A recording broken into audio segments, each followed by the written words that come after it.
Hello, hello, and welcome back to United to Empower 5. I have with me at our second session, Jennifer and Eddie. I thank y'all so much for joining me once again. And Yes, um, ma'am. today we're going to talk about, of course, relationships because that's what my platform is all about, building healthy relationships, dealing with the uh, single parents and people, men and women in relationships, as well as those who are dealing with toxic relationships or survivors of toxic relationships. So I want to give Jennifer and Eddie all the time so that they can explain to us our topic and share with us um, how they feel about our topic today, which is are you connected or are you just coexisting in your relationship? Because everything we do has to do with relationship and how you view your relationships, how you operate in your relationships. Everybody has different variables of it.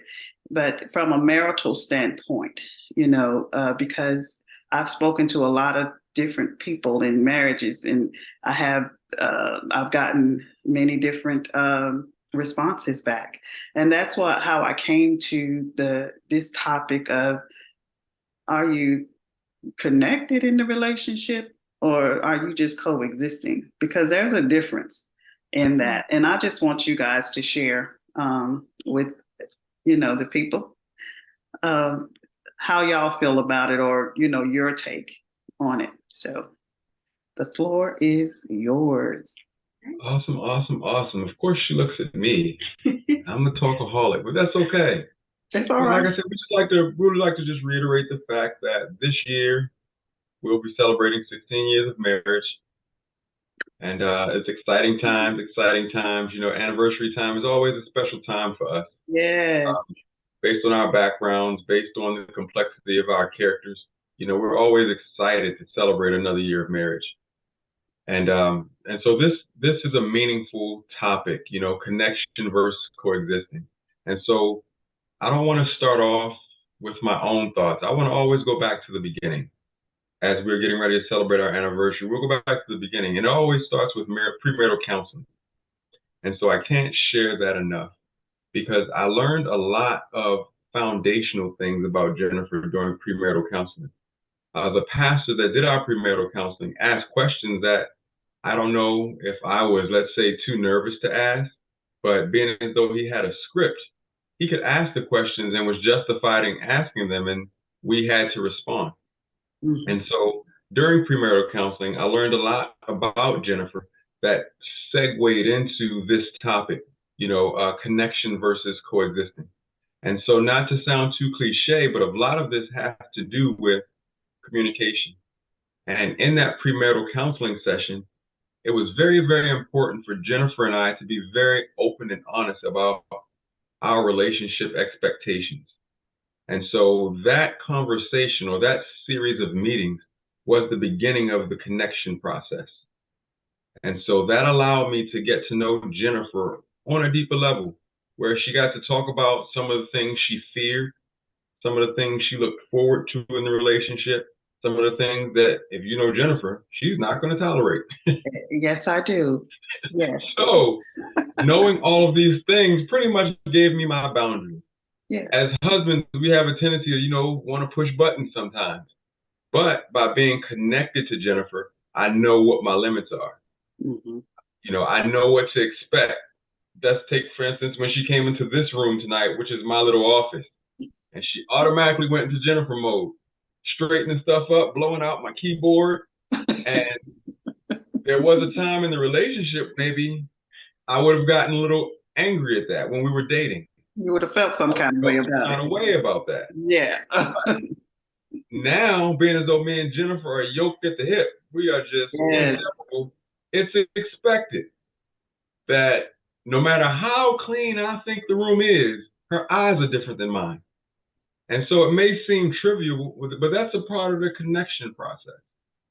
Because oftentimes, little arguments, let's say, or little bicker sessions can derive because either we don't know or we lose touch with a certain attribute of our partner's character. Mm-hmm. So the connection part is really, really important. And for me, I think it started for me and Jennifer at premarital counseling. Jay? I would say for me, with the coexisting piece, the communication part is very important. And it's not communication just at the beginning, it's communication throughout. I agree. One of the things that I think in marriages, in relationships, is that people pattern their relationships off of books or off of other people. And sometimes that can instantly set you up for failure because you're trying to focus or center your relationship around someone else. And the basic thing about this is you're two people, but you're two imperfect people. And you have to sit down and communicate to see what you like, what you don't like, what works, what doesn't work. And I like to use the tree analogy. When the branches start falling off the tree, it's because it's lost its nourishment. Mm-hmm. It's dry.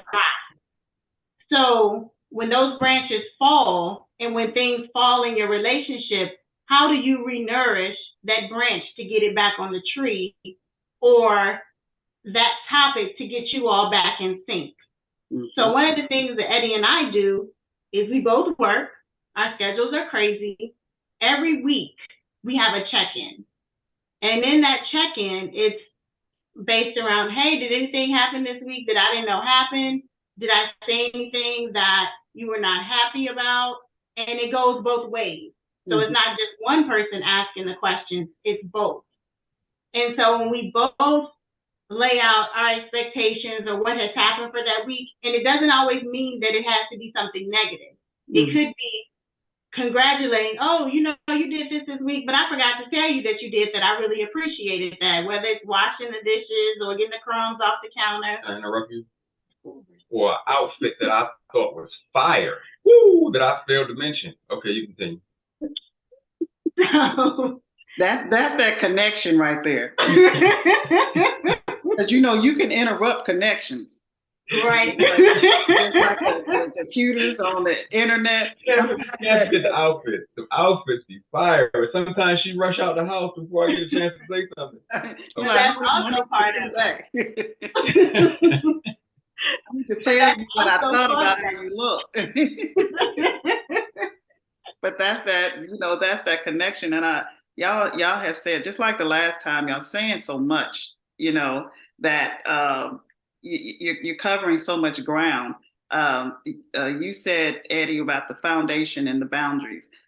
Jennifer, you talked about looking at somebody else's relationship, trying to govern your relationship off of what you see in their relationship. And a lot of people do that, and what you see is not always what you're looking at. Mm-hmm. Because you see a happy couple, but what you're looking at is two people who are miserable. They're just coexisting. Because with connection, I believe that connection goes along with being committed in a relationship, as well as the communication. Because if you don't have the communication, I don't care what kind of relationship you're in, it's not going to go too far. You will begin to coexist because you're not communicating about anything that you're doing or what you're working towards. So being connected in a relationship leads to commitments. Mm-hmm. Coexisting in a relationship, I believe, it just leads to more concern, because if we're just coexisting, what are we doing? Where are we going? What are our goals? Where are we going to do tomorrow? But when you talk about the foundation, Eddie, you in a relationship, whether it's with your children, whether it's with your parents, whether it's with your wife, whether it's at work, whether it's at church, you have to lay that foundation, because that if you don't have that solid foundation and you claim to be connected without a foundation, then what are you going to build on? Right. Mm-hmm. It's just like the house built on the sand. Right. Mm-hmm. But like a strong wind come, that house not going to stand. Like I say, that's another. So you're laying, you talked about laying the foundation, and in a marriage, communication is a part of that foundation. Because if I don't talk to you, I don't know where you are. Mhm. If I don't talk to you, I can't help you. If I don't talk to you, I don't know where our relationship is going, because where you are today, where you both are today is not where you were 5 years ago. So if we're not communicating, how am I going to know when that change or that shift came? So with with differentiating the connection and just coexisting, at times you're going to have some difficulties. And if you're just coexisting, you know, that thing is just going to keep on going because one, we're not communicating, and two, we're just going through the motions. And then, and going back to what you said about, people looking at a relationship that somebody else has and trying to pattern theirs after. You're two different. Everybody is different. Everybody accept things different. Everybody perceives things different. So you can't govern your relationship off of what you see somebody else doing because y'all are not the same people and y'all don't have the same dynamics going on. So speak to the importance of the way you guys communicate versus just not communicate, the way you guys connect versus just coexisting. Because I had, when I think about connection, I think about my phone. I think about, when I plug this in, then my phone is connected. Yeah, charged. And that's what y'all do for each other each day. Y'all charge each other up. So that your communication and everything else that you have created in your relationship can continue to grow and to flow and to flourish. But without this connection, my phone is slowly, the battery is going down. Right. So, and that's what happens in relationships. Your batteries go down. When you're not doing the things that need to be done to continue to build that relationship to what you had initially said or agreed to that it was going to be. So speak to how your connection versus coexisting, and then have a thing on how you keep peace or you make peace. Awesome. So I think one of the things with the coexisting is that as individuals, you have to heal from your upbringing or past relationships or present relationships. Because based on things that happened to you growing up, or you seeing how people interact or the people that you live with, one of the things you sometimes may have done to cope was internalize. And that will cause you to go into relationships and not communicate and take that hurt into that relationship. Yes. So going back to the boundaries piece, my personality is very strong. Yes, and